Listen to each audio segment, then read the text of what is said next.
Irmãos e irmãs, vou compartilhar uma mensagem do pastor Billy Graham. Assistem comigo.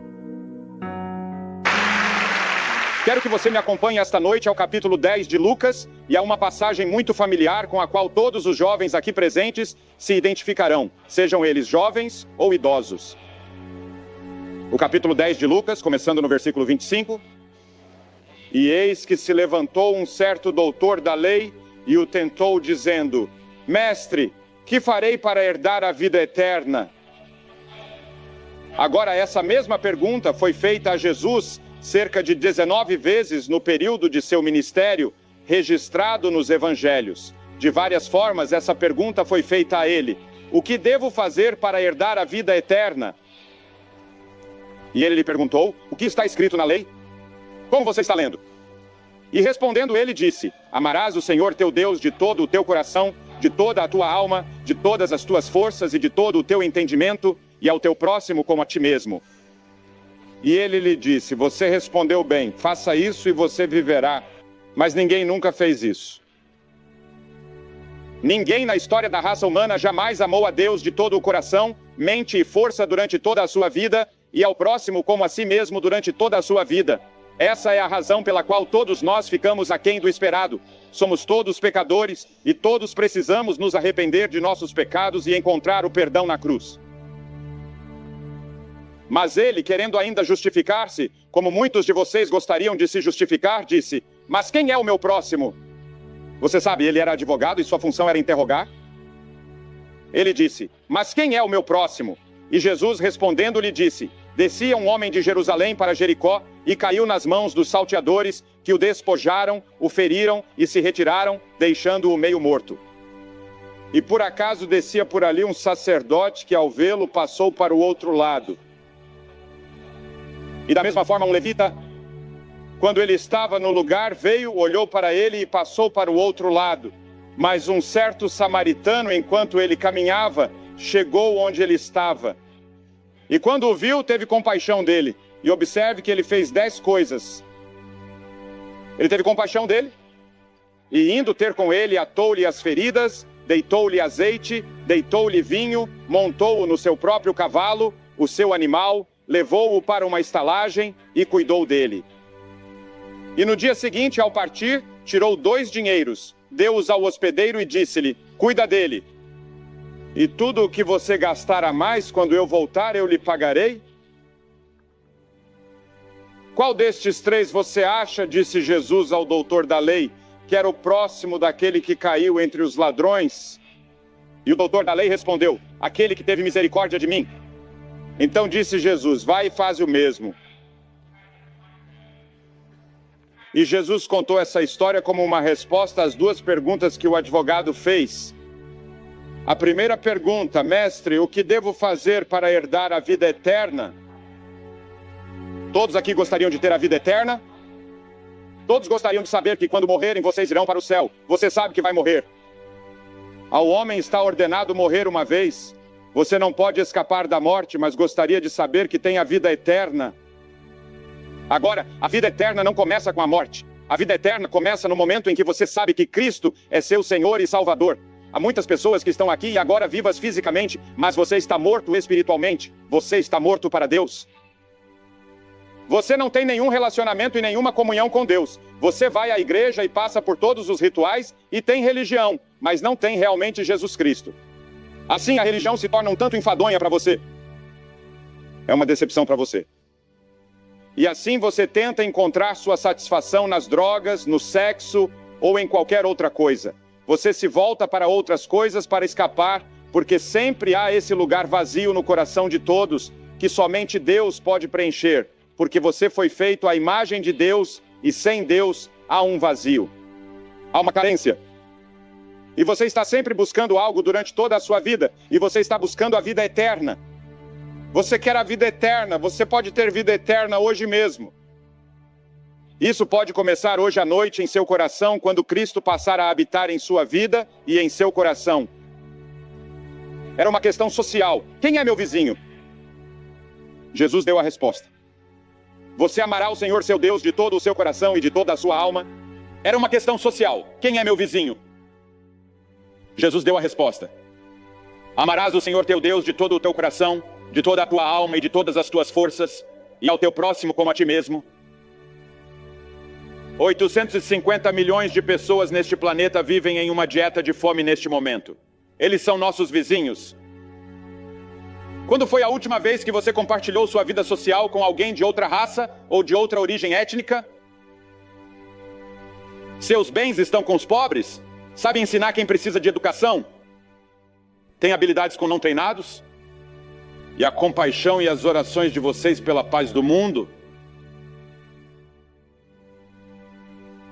Você já cuidou do idoso, do deficiente, do cego, do alcoólatra, do viciado em drogas, do moralmente decaído com seu amor e preocupação? Quem é seu vizinho? Qual é a sua responsabilidade para com o próximo? No mundo moderno de transporte e tecnologia, o mundo inteiro se tornou um bairro sem ser uma irmandade. E o mundo inteiro de repente se torna nosso vizinho. As pessoas que estão sofrendo no Sudeste Asiático são nossos vizinhos. As pessoas que sofrem na África Central são nossos vizinhos e temos uma responsabilidade para com eles. As Escrituras dizem que Jesus veio para curar os quebrantados de coração. Um novo livro acaba de ser lançado por um psiquiatra, intitulado The Broken Heart, O Coração Partido. E em Toronto, delegados de todo o mundo vieram para uma convenção sobre corações consertados. Jesus veio para curar corações partidos. Quantos corações quebrados estão aqui hoje? Sua namorada abandonou você ou seu namorado disse não. Isso partiu seu coração. E depois havia uma questão espiritual. Não apenas uma questão social, mas uma questão espiritual. Ao longo da história, a igreja tem mudado para frente e para trás em sua ênfase na redenção pessoal e no envolvimento social. Ambos andam de mãos dadas. Mas este homem disse: Mestre, que farei para herdar a vida eterna? E a pobreza espiritual desse homem era mais profunda e pior do que a pobreza material. E Jesus mostrou repetidamente que a doença espiritual é pior do que a doença física. Podemos ir ao Sudeste Asiático agora mesmo, a Tailândia, alguns desses campos, e você ficará com o coração partido. Meu filho esteve lá várias vezes e me contou algumas das histórias mais horríveis. E nós vemos isso em nossas telas de televisão e dizemos: o que podemos fazer? Sentimos-nos tão desamparados em um momento em que as pessoas estão sofrendo terrivelmente em tantas partes do mundo. Isso é impressionante para nós. E devemos fazer o que pudermos, eles são nossos vizinhos. Mas há outra doença bem aqui em Halifax, bem aqui na Nova Escócia, que é pior do que as doenças desses campos. É a doença espiritual, a doença do pecado. É pior do que o câncer porque destrói a alma. Isso destrói seu relacionamento com Deus. Ele se interpõe entre você e a paz, a alegria e a felicidade. E você precisa entregar sua vida a Cristo e ter essa vida eterna. O que devo fazer para ser salvo? Como podemos ser salvos? Essa é a mesma pergunta que foi feita a Paulo e Silas na prisão. E Paulo disse: creia no Senhor Jesus Cristo e você será salvo. Mas não é só um problema social e espiritual, é também individual. Jesus disse: um certo homem. Agora Jesus está interessado em você como indivíduo. Ele vê o pardal quando ele cai, disse ele, e tem os cabelos de sua cabeça contados, e vê você como um indivíduo. Ele disse que um certo homem, ele ama as pessoas. Veja como ele o amava. Ninguém tem maior amor do que este, de dar a vida pelos seus amigos. E as Escrituras dizem que esse homem nessa história desceu. Ele desceu de Jerusalém para Jericó. Jericó estava a 800 pés abaixo. Jerusalém, a cerca de 18 milhas de distância, e um certo homem descia a estrada de Jericó. Agora, Jerusalém era o lugar da cidade de Deus. Naquela época, era a cidade da paz. Era a cidade da verdade. Era a cidade onde estavam os teólogos. Mas agora ele estava caindo, e esse é o curso descendente do pecado. E todos nós estamos nessa estrada de Jericó, cada um de nós. Se você ler as Escrituras e o primeiro capítulo de Romanos, verá que o pecado começa logo no início e nos leva para baixo, para baixo, para baixo, para baixo. E como a sombra, quando declinou, ela disse ao salmista: estou sendo jogado para baixo. E esse homem estava descendo como você está descendo. O presidente das Nações Unidas está certo quando disse que nunca tornaremos a guerra obsoleta até que encontremos uma força que controle as paixões dos homens e das nações. Jesus Cristo naquela cruz pode transformar a vida humana e transformar o ódio em amor. Certo homem caiu nas mãos dos ladrões que o despojaram de suas vestes e o feriram. E todos nós caímos nas malhas do diabo e de seus demônios. Eles nos feriram. Deixaram-nos para morrer.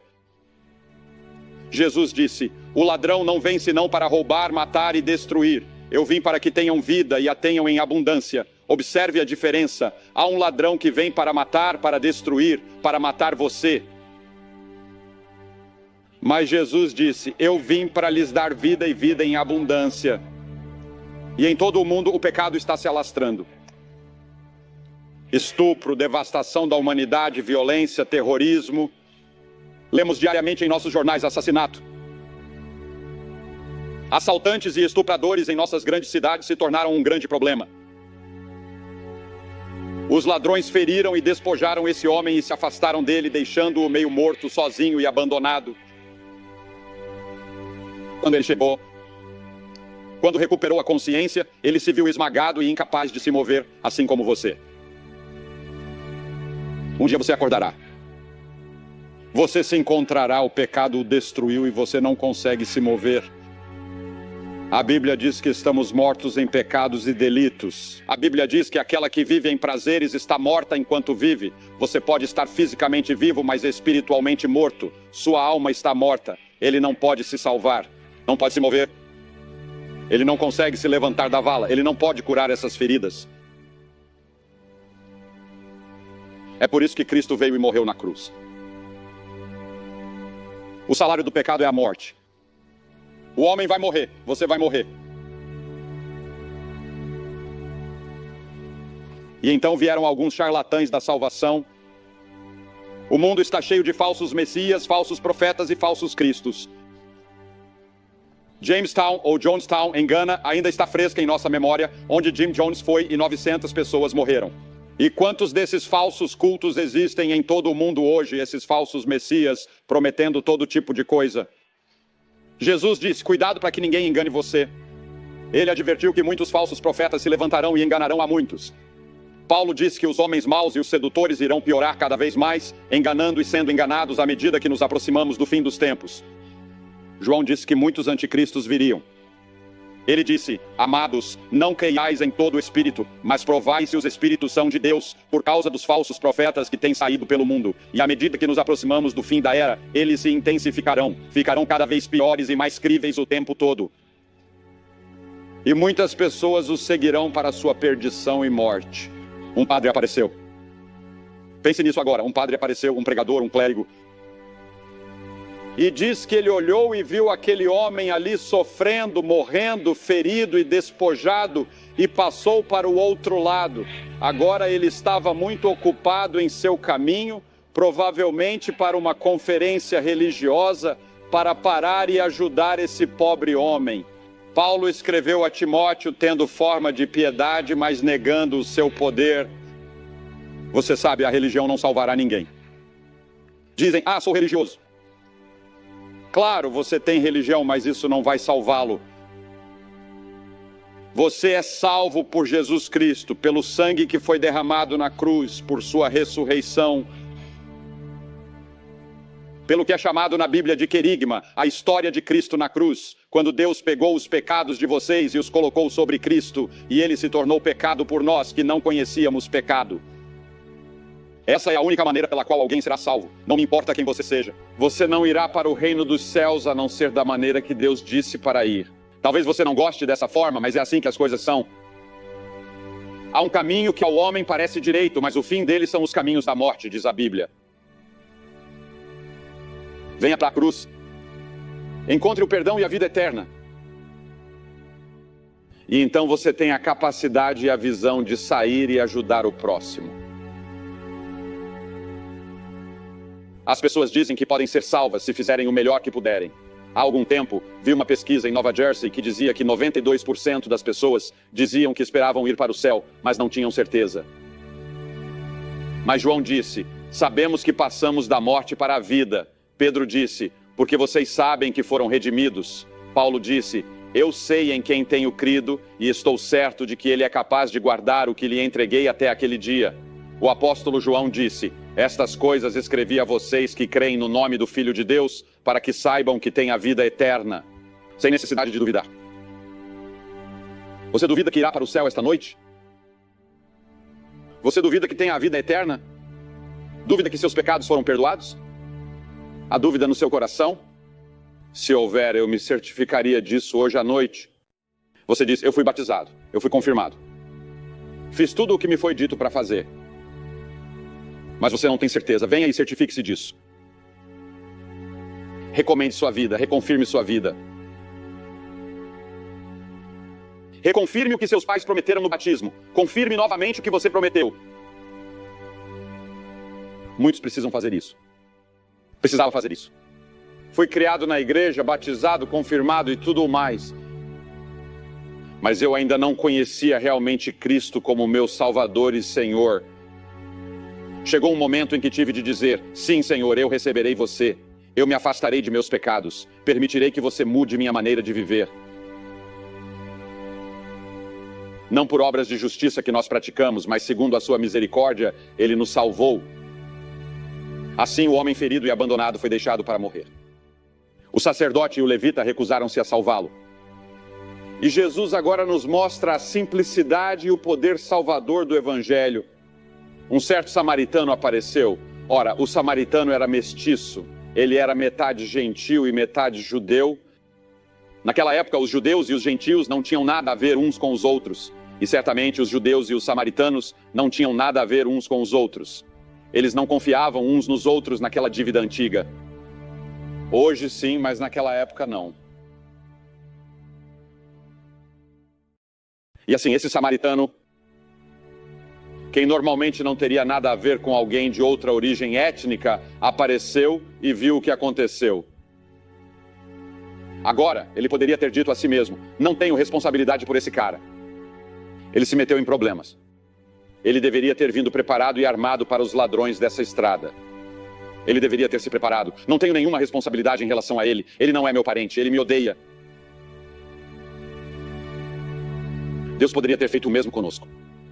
Ele poderia ter olhado para esse pequeno planeta girando no espaço como um grão de poeira, com pequenas formigas chamadas pessoas vivendo nele, perdidas, separadas dele, morrendo, nascendo, vivendo alguns anos, e depois morrendo, nascendo, vivendo alguns anos, e morrendo, pecando, e continuando com seus próprios prazeres, desafiando a Deus. E ele poderia ter dito, varra todos eles para o inferno. Ele poderia ter dito, destruamos o planeta. Ele poderia ter feito isso com um estalar de dedos. Ele poderia ter feito isso com uma ordem a um anjo. Mas ele não fez. A Bíblia diz, porque Deus amou o mundo de tal maneira que o amou. Você não entende isso, não é? Como se pode? Não se pode amar assim. Somente um Deus infinito pode amar tanto a ponto de fazer o que fez para salvar este pequeno planeta, para salvar você. A graça de Deus, não merecíamos isso. O Dr. Menninger, o grande psiquiatra do Kansas, disse que o amor é o remédio para a doença do mundo. Um dos ex-primeiros ministros de vocês foi citado na imprensa há algum tempo, dizendo que nunca havia conhecido uma época em toda a sua vida em que houvesse tanta escassez de amor. Li sobre uma mulher em Londres, Inglaterra, que morreu aos 102 anos. E nos últimos anos de sua vida, ela fez um registro em seu diário todas as noites. E aqui está o que seu diário dizia dia após dia, dia após dia. Ninguém ligou hoje. Ninguém me ama. Ela morreu sozinha. Mas vou lhe dizer, alguém ama você. Não me importa quais sejam seus problemas, suas tensões, suas pressões, seus pecados e seus fracassos. Deus ama você. Deus o ama tanto que enviou seu filho à cruz para suportar aquela morte terrível por você, só por você. Se você fosse o único, ele teria morrido por você. E assim esse samaritano foi até ele, assim como Cristo irá até você. Esta noite, em sua dor, em sua angústia, em seu fracasso, em seu pecado, ele virá até você. Ele não apenas o amou e o abandonou. Jesus não apenas nos amou e nos deixou, ele morreu, ele fez alguma coisa. E esse samaritano fez a mesma coisa. Mas Deus demonstrou seu amor para conosco, pois Cristo morreu por nós, sendo nós ainda pecadores. Você se lembra de ter lido no jornal há algum tempo sobre um médico de Windsor, Ontário, que foi para Chicago com sua esposa? Acho que não tenho certeza se eles estavam em lua de mel, mas foram a Chicago e comeram em um restaurante. E você se lembra que eles foram assaltados por alguns ladrões na rua, em um bairro bastante agradável. E o ladrão sacou uma arma e apontou-a para a cabeça de sua esposa ou noiva. Ele correu para o meio e os ladrões atiraram nele e o mataram. Ele estava salvando sua esposa no momento em que o Senhor Jesus Cristo entrou correndo por sua noiva, aqueles de nós que são membros de seu corpo. Ele morreu na cruz por nós porque nos amou. Cristo o amou e morreu por você. Mas Deus, que é rico em misericórdia pelo seu grande amor com que nos amou, observe que esse samaritano enfaixou suas feridas e derramou um pouco de óleo. Você vê, o Espírito Santo entra em nosso coração e nos convence do pecado. E depois que recebemos Cristo, o Espírito Santo vem para encher nosso coração, produzir o fruto do Espírito e nos dar dons para que possamos servi-lo. Em seguida, ele derramou o vinho, e o vinho, com seu teor alcoólico, era um antisséptico, que ajudaria a curar a ferida. E esse vinho, quando você o toma na comunhão, ou o suco que pode ser servido em sua igreja, representa o sangue de Cristo. E a Bíblia diz que o sangue de Jesus Cristo, o Filho de Deus, o purificou de todo o pecado. Deus não apenas nos muda, nos converte e nos dá vida eterna. Deus nos guarda e o levou, diz a Escritura, a uma hospedaria e cuidou dele. E Pedro disse que são guardados pelo poder de Deus por meio da fé para a salvação.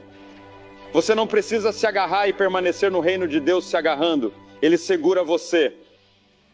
Ele cuida de você. Ele o colocou em sua fera, tinha sua própria ambulância ali.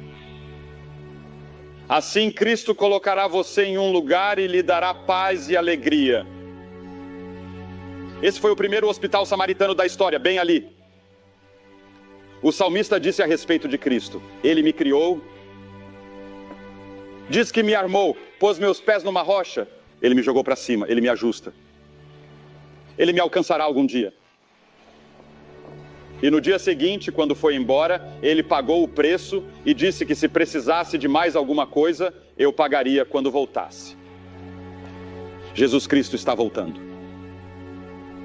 Cristo pode tocar sua vida, torná-lo novo e dar-lhe a vida eterna, e então você terá a força e a capacidade de sair e ser um próximo para aqueles a quem você deve ser um próximo. Você diz, o que fazer? Você precisa dizer, Deus, sinto muito. Senhor, quero mudar meu estilo de vida. E faço isso abertamente. Cada pessoa que Jesus chamou, ele chamou aberta e publicamente no Novo Testamento.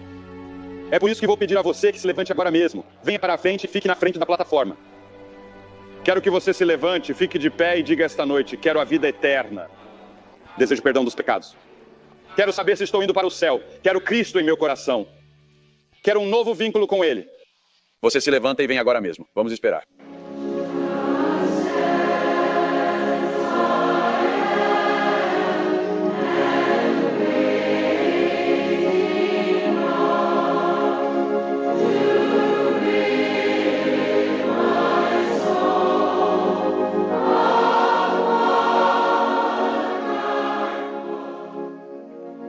Assim como centenas de pessoas estão respondendo ao convite do Sr. Graham para assumir um compromisso público com Jesus Cristo, você pode assumir esse mesmo compromisso exatamente onde está.